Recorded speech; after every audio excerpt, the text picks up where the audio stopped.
So I just want to show you quickly how I cook asparagus. So give your asparagus a wash and then you bend it like this and it snaps. And that fibrous bit at the bottom you don't want to eat.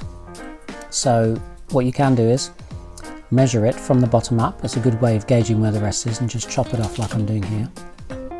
So I just want to show you quickly how I cook asparagus, my favourite way of cooking asparagus. There's loads, but today I'm going to show you my favourite way. So what you want to do is get yourself a pan on the stove, get it really, really hot, then you want to add a little bit of oil.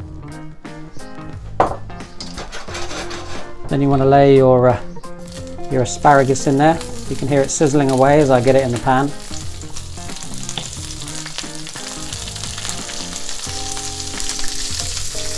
Bit of salt and pepper.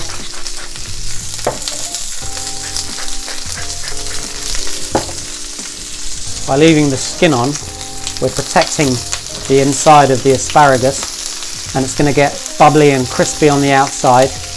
And just give it some, keeping the skin on and doing it like this, it really intensifies the flavour of the asparagus. So you want to keep on cooking it until you start to get blisters on the underside of your asparagus. You can see it's starting to get a bit of colour. That smells divine. When you've got the colour on your asparagus, just plop in a bit of butter. You don't have to. If you don't want to add butter, then don't add anything at this stage.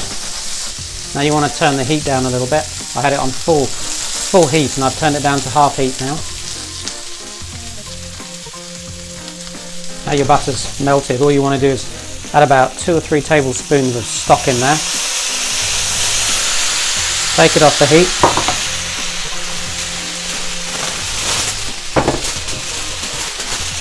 Just cover it in some tin foil and let it sit. And what will happen is the cooking process at the heat of the pan is going to keep cooking that asparagus till it's just tender, beautiful, just dripping with flavour. Now once it's sat in the pan for 5 to 10 minutes, you can take it out and just tuck in